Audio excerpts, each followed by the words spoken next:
আমি যখন সকালে উঠলাম বিছানা থেকে আমি যখন আমার ঘুম ভাঙলো, আমার ফজরের নামাজ পড়লাম, সকাল থেকে নিয়ে দুপুর পর্যন্ত আমার আল্লাহর ভয় আমার ভিতরে কাজ করেছে।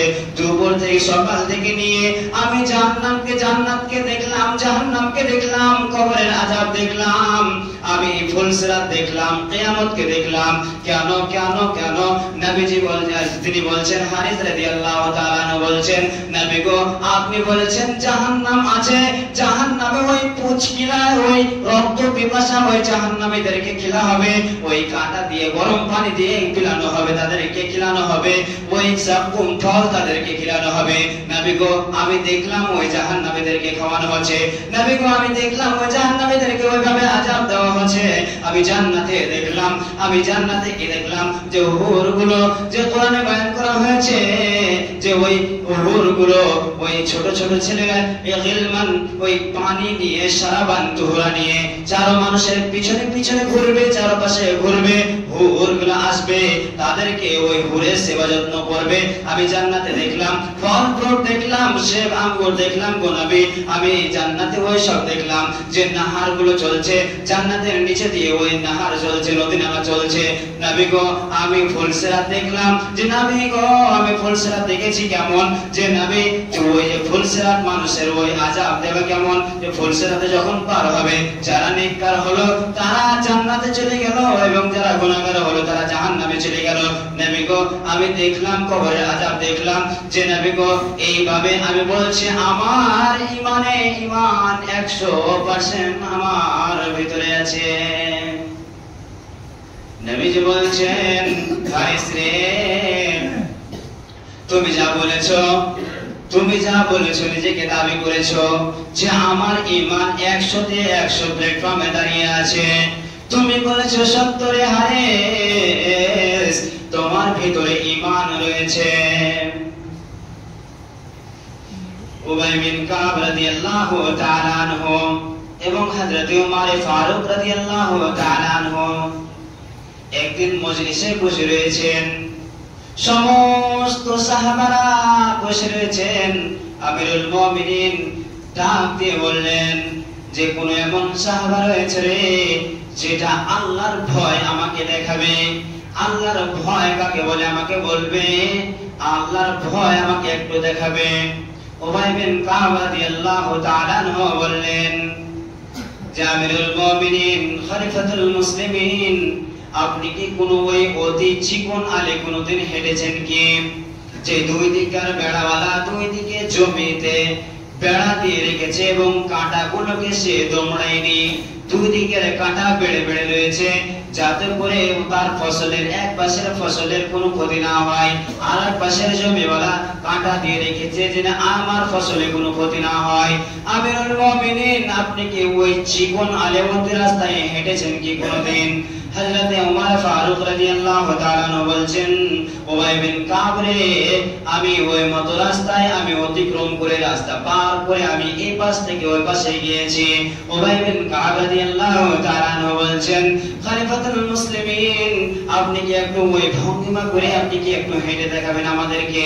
হযরত উমর ফারুক রাদিয়াল্লাহু তাআলা আনহু কাপড়গুলোকে গুটিয়ে নিলেন, কাপড়গুলোকে সেটে নিলেন এবং আদের মতন করে দিয়ে দিলেন, এবং তার উপর দিয়ে নিজের শরীরকে বাঁচিয়ে এপাশ থেকে ওপাশে গেলেন। কেমন করে? যে ওমর রাদিয়াল্লাহু তাআলা আনহু বলছেন যে আমি ডান দিকেও ঝুঁকলাম না, বাম দিকেও ঝুঁকলাম না। ডান দিকে ঝুঁকলে যেন আমার শরীরটা কাঁটাতে আটকে যাবে, আমার কাপড়টা ফেটে যাবে, কাপড়টা ভুগড়ে উঠে যাবে, আমার চামড়াটা ছিঁড়ে যাবে, রক্ত বেরিয়ে যাবে। বাম দিকে ঝুঁকলেও যেন আমার চামড়াটা ধরে নেবে, আমার শরীরটা ছিঁড়ে যাবে, আমার শরীর দিয়ে রক্ত বেরিয়ে যাবে। আমি নিজে ব্যালেন্স রেখে মধ্যখান দিয়ে আর অতি ছোট আলটা অতি চিকন রাস্তা দিয়ে আমি রাস্তার এপাশ থেকে ওপাশে চলে গেলাম। হযরত উমর বিন কাব বলছেন যে আমিরুল মুমিনিন খলিফাতুল মুসলিমিন ব্যাস দাঁড়িয়ে যান, আল্লাহর রাসূল সাল্লাল্লাহু আলাইহি ওয়াসাল্লাম এটাকেই আল্লাহর ভয় বলেছে। কেন? এই কথা উত্তর কি বলেন তো? পৃথিবীর জামানায় একদিকে নেশা, একদিকে বেশ্যা, একদিকে রান্ডি, একদিকে চুগলখড়ি, একদিকে দালালি, একদিকে ইউটিউব, একদিকে ফেসবুক। মুমিনের জন্য যেন পৃথিবীটা অতি কঠিন হয়ে দাঁড়িয়েছে, মুমিনের জন্য যেন তার আল্লাহর ইবাদত করাটা মহা কঠিন হয়ে দাঁড়িয়ে গিয়েছে। তাই বলেছেন যে যারা এই সমস্ত জিনিসকে ত্যাগ করে দিবে, নিজের শরীরকে নিজেকে বাঁচিয়ে বাঁচিয়ে বাঁচিয়ে বাঁচিয়ে বাড়ি থেকে মসজিদ পর্যন্ত আসবে এবং মসজিদ থেকে ইবাদত করে কবর পর্যন্ত যাবে, তাদেরকে আল্লাহ বলেছেন যে তারাই হচ্ছে ঈমানদার। বলেন আমরা কোন একটাতে বেঁচে আছি? একটা জিনিস দেখান, একটাতে বেঁচে আছি? দালালিখোর, চুগলখোর, দালালি, ডাকাতি, মিথ্যা কথা বলা, সমস্ত জিনিস আমাদের ভিতরে আছে। সম্মানিত উপস্থিতি, আগের আয়াতে আল্লাহ তাআলা বলছেন ওয়ায়াকিমুনাস সালাতা, যারা গায়বের উপরে ঈমান নিয়ে আসলো, যারা গায়বের উপরে ঈমান নিয়ে আসবে, তারা সালাত আদায় করবে। একজন ঈমানদার মানুষ কোনদিন সালাত ছাড়া থাকে না, কোনদিন সালাত ছাড়া থাকতে পারে না। ওই নামাজি মানুষটা, ওই ঈমানদার মানুষটার হয়তো ওর দ্বারা থেকে হয়তো ভুল হয়ে যেতে পারে, কোনো বড় গুনাহ হয়ে যেতে পারে, কিন্তু ওই ঈমানদার লোকটা, নামাজি লোকটা কখনো নামাজ ছাড়া থাকে না। একজন ঈমানদার ভুলবশত তার গুনাহ হয়ে যাবে, কিন্তু সে নামাজ ছাড়া থাকে না। কিন্তু বেঈমান কোনোদিন নামাজ পড়ে না। বেঈমান হয়তো ভুলবশত কোন বড় নেকির কাজ করে নেবে, কিন্তু তার দ্বারা নামাজ আদায় হবে না। কি হবে? ঈমানদাররা নামাজ ছেড়ে থাকতে পারবে না, যারা ঈমান নিয়ে আসবে, কিন্তু বেঈমান কোনোদিন নামাজের ধার ধারবে না। আল্লাহ তাআলা আগে বলেছেন ওয়া মিম্মা রাযাকনাহুম ইউনফিকুন, যারা এইসবের উপরে ঈমান নিয়ে আসলো, কিতাবের উপরে ঈমান নিয়ে আসলো, যারা হেদায়েত পেয়ে গেল, যারা মুমিন মুত্তাকি হলো, আল্লাহর ভয় থাকলো। 3, যারা গায়বের উপরে ঈমান নিয়ে আসলো। 4, যারা সালাত আদায় করলো। 5, এবং তারা ওয়া মিম্মা রাযাকনাহুম ইউনফিকুন, তারা নিজের খাবার থেকে, তারা নিজের রুজি থেকে যে খাদ্য খাচ্ছে সেই খাদ্য দিয়ে দান প্রহার করবে। কোথায় মসজিদ বাঁচাতে হবে, কোথায় কোরআনকে বাঁচাতে হবে, কোথায় দানের প্রতিযোগিতা চলছে, কোথায় মাদ্রাসাতে দান লাগবে, কোথায় মসজিদে দান লাগবে, কোথায় গরিব মিসকিনকে খাবার দিতে হবে, সেই ওয়া মিম্মা রাযাকনাহুম ইউনফিকুন, তারা ওই নিজের খাবার থেকে, নিজের খাদ্য থেকে তারা দান প্রহার করবে। মুমিন এটাই। একদিন হযরতে আব্দুল্লাহ বসে আছেন মসজিদে নববীর এক কোণায়, মুতার যুদ্ধতে যাবেন। নবীজি এলান করে দিলেন মুতার যুদ্ধতে যেতে হবে। 3 জন কমান্ডারকে সিলেক্ট করলেন নবীজি।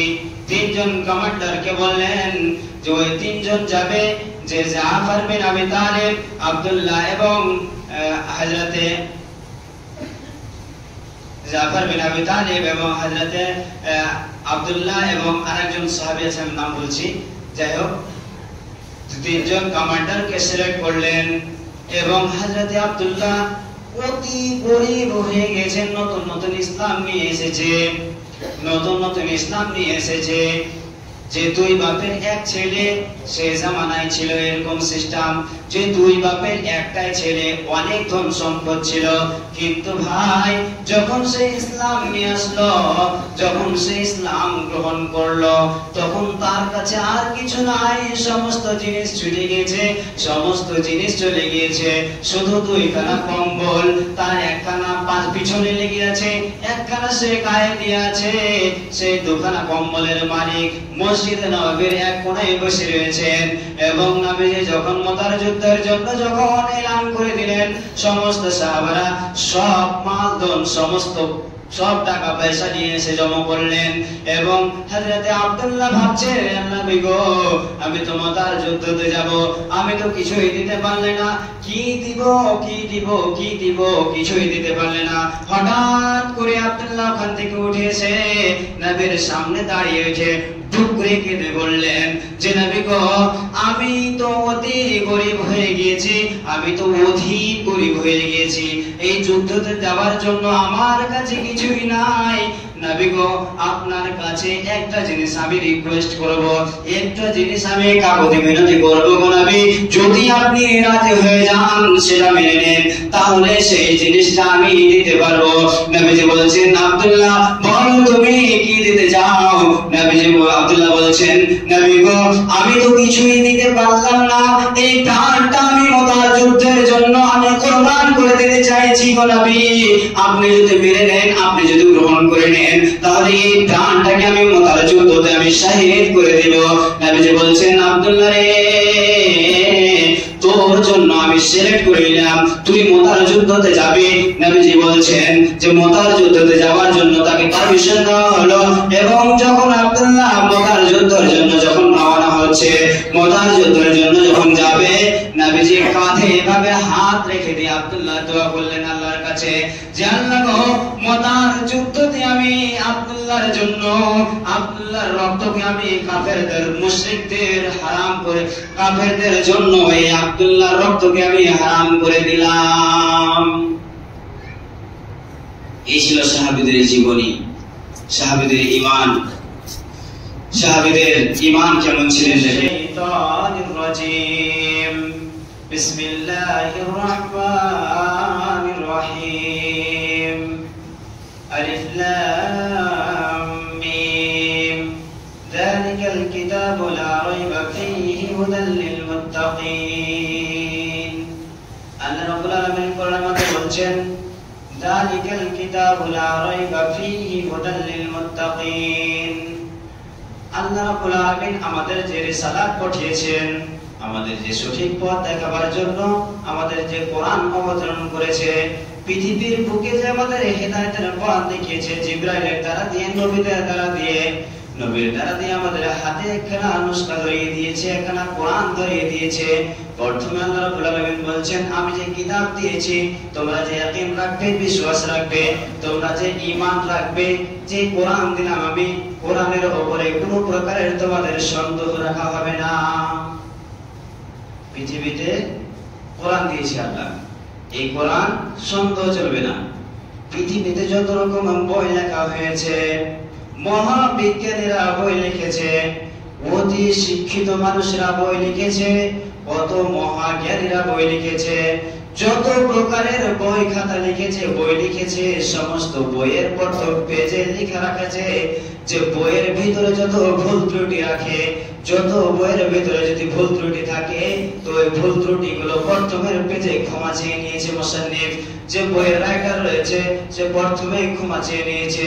কিন্তু না, আল্লাহ রাব্বুল আলামিন বলছেন যে আমি এই কোরআনকে দিলাম, প্রথম আয়াতে আমি তোমাদেরকে বলে দিয়েছি যে যালিকাল কিতাবু লা রাইবা ফীহি, যে এই কিতাব এমন একখানা কিতাব, যে কিতাবে পৃথিবীর কোন মানুষ, কোন মহাবিজ্ঞানী, কোন মহাজ্ঞানী এই কিতাবে কোনো ভুল ত্রুটি ধরতে পারবে না, কোনো সন্দেহ করা চলবে না, কোনো সন্দেহ থাকবে না। এই কিতাব এমন একটি কিতাব, আমাদের ঈমান রাখতে হবে এটার উপরে যে এই কিতাব কোনো সন্দেহ নাই, কোনো ভুল নাই। কোন মহাবিজ্ঞানীও প্রমাণ করতে পারেনি আজ পর্যন্ত যে এই কোরআনে ভুল আছে একটা। আল্লাহ রাব্বুল আলামিন আরো বলছেন, যালিকাল কিতাবু লা রাইবা ফীহি হুদাল লিল মুত্তাকিন। এই কোরআন কারা পাবে? এই কোরআন কাদের জন্য আছে? হুদাল লিল মুত্তাকিন, মুত্তাকিদের জন্য, যারা আল্লাহর ভয় রাখে, যারা আল্লাহর ভয় ঈমান নিয়ে আসে, আল্লাহর ভয় যাদের ভিতরে আছে, তাদের জন্য এই কোরআনটা হচ্ছে হেদায়েতের জন্য, ওই মুত্তাকিদের জন্য, ওই যারা ঈমান রাখে যে কোরআনের কোনো ভুল ত্রুটি নেই, তাদের জন্য এই কোরআন, যে তারা এই কোরআন থেকে তারা হেদায়েত পাবে। হযরত ওমর একদিন সফরে গিয়েছেন নিজের সাথীদেরকে নিয়ে। নিজের সাথীদেরকে নিয়ে সফরে আছেন। অতি অন্ধকার রাত, কিছু দেখা যায় না, শুধু শোনা যাচ্ছে ওই ঘোড়া এবং উটের পায়ের খড়ম খড়ম শব্দ, তাছাড়া কোনো শব্দ কানে আসছে না, তাছাড়া কোনো কানে শব্দ পড়ছে না। হযরত উমর সেই প্রস্তুতিতে সেই সময় পিছনে ডাক দিয়ে বললেন, ও আমার সাথীরা, কেমন আছো রে, যে আমাকে একখানা আয়াত শোনাবে, যে আমাকে একখানা আয়াত পাঠ করে শোনাবে, যাতে আমার আল্লাহর ভয়ে আমার দিলটা যেন আল্লাহ ভীরু হয়ে যায়, আল্লাহ ভীতু হয়ে যায়। পিছন দিক থেকে আওয়াজ আসছে, বিসমিল্লাহির রহমানির রহিম, ফামান ইয়ামাল মিসকালা যাররাতিন খায়রান ইয়ারা ওয়া মান ইয়ামাল মিসকালা যাররাতিন শাররান ইয়ারা। আওয়াজটা এরকম হবে। তখন তিনি বলছেন, যেহেতু এটা উমরকে মুখাতিব করে ওই সাহাবী বললেন, তো বলছেন যে উমর রে, তুই পৃথিবীতে রাজত্বকাল পেয়েছিস, আমিরুল মুমিনিন বলেছিস, মুমিনদের তুই সরদার বলেছিস রে উমর, তুই পৃথিবীতে যত গুনাহগুলো, যত ভালো কাজগুলো করবি, সমস্ত ভালো কাজগুলো তোর ওই যারা পরিমাণ ভালো কাজগুলো কিয়ামতের দিন তোর সামনে পেশ করা হবে। এবং পরে আয়াতে বলছেন, ওমাইয়া আমাল মিসকালা যাররাতিন শাররান ইয়ারা, এবং তুমি পৃথিবীতে যত গুনাহ কাজ করেছো, যত যারা পরিমাণ কাজ করেছো, সেটাও তোমার সামনে কিয়ামতের দিন পেশ করে দেওয়া হবে। ওমর রাদিয়াল্লাহু তাআলা আনহু তখন বলছেন পিছন দিক থেকে, কোন সাহাবী এমন শুনেছে আমাকে আয়াতে, যে আমার আল্লাহর ভয় আমার দিলে প্রকাশ করেছে, কোন এমন মানুষ শোনালে রে, যে আল্লাহর ভয় আমার ভিতরে ঢুকে গিয়েছে, আমি আল্লাহ ভীরু হয়ে গিয়েছি, আল্লাহর ভয় আমার ভিতরে কাজ করতে লেগেছে। তখন ওমর রাদিয়াল্লাহু তাআলা আনহু বলছেন, যে কোন মানুষ শোনালে আমাকে আরেকখান আয়াত শোনাবে, যেটা আমি এই ঈমানের পুখতা হয়ে যায়, এই ঈমানটা যেন শক্ত হয়ে যায়, কে এমন আয়াতটা শোনালে? তখন পিছন দিক থেকে আওয়াজ আসছে যে বিসমিল্লাহির রহমানির রহিম, লা তাকনাতু মির রাহমাতিল্লাহ। যে পৃথিবীর মানুষকে আগ্রহ করে বলেছেন আয়াতটা, যে লা তাকনাতু মির রাহমাতিল্লাহ, তোমরা পৃথিবীতে যত প্রকারের গুনাহ করে থাকবে, যত পাহাড় সমান গুনাহ করে থাকো না কেন, তোমরা একবার আল্লাহকে স্মরণ করো, একবার আল্লাহর সাজদাতে পড়ে যাও, আল্লাহকে ডাকো, আল্লাহ সমস্ত গুনাহগুলোকে তোমার মাটি করে দেবে, মিশিয়ে দেবে, সমস্ত গুনাহগুলোকে বেছে দেবে, মিটিয়ে দেবে, গুনাহ থাকবে না। বলছেন লা তাকনাতু মির রাহমাতিল্লাহ, ওমর রে, তুই আল্লাহর রহমত থেকে কখনো বঞ্চিত হবে না, আল্লাহর রহমত থেকে বঞ্চিত হবে না। আল্লাহর রহমত পাহাড় সমান গুনাহ যদি থাকে, আল্লাহ কত বড় দয়ালু, আল্লাহ কত বড় রহমান, সেই গুনাহকে শেষ করে দেয়, সেই গুনাহকে মিটিয়ে দেয়। হযরত উমর পিছন থেকে ডাক বলছেন, এই আয়াত শুনিয়েছে আমাকে একজন সাহাবী, হয়তো সে হবে। হযরত উমর রাদিয়াল্লাহু তাআলা আনহু বলছেন, এই আয়াতটা মনে হয় আব্দুল্লাহ শোনালে আমাকে। আব্দুল্লাহ পিছন দিক থেকে বলছেন, আমিরুল মুমিনিন, এই হতভাগা আব্দুল্লাহ আপনাকে আয়াত শুনিয়েছে। সাহাবীদের ঈমান দেখলেন। হযরত উমর এত বড় শাখসিয়ত, যার ভয়, আল্লাহর জন্য ভয় কাজ করছে ভিতরে, ওই জামানার সেরা ছিলেন, সেরা যাকে বলা হয়, যিনি হযরত উমর নবীকে আসলেন মানার জন্য, আর সেই উমর নবীর চরিত্র দেখে, নবীর চেহারা দেখে ঈমান নিয়ে আসলেন, কোরআনের বাণী শুনে ঈমান নিয়ে আসলেন, আল্লাহর ভয় ভিতরে কাজ করলেন। আমি দুখানা ঈমানের ব্যাপারে বললাম, যে কি, এক, যে কোরআনের উপরে বিশ্বাস রাখতে হবে, দুই, যে কোরআনটা রয়েছে হেদায়েতের জন্য, হেদায়েত পাবে যারা আল্লাহর ভয় যাদের ভিতরে থাকবে। আল্লাহ তাআলা আগে আয়াতে বলেছেন,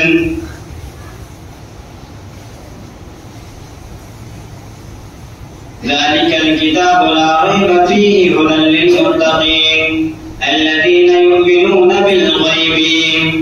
আল্লাহ তাআলা বলেন الذين يؤمنون بالغيب ويقيمون الصلاة ومما رزقناهم ينفقون।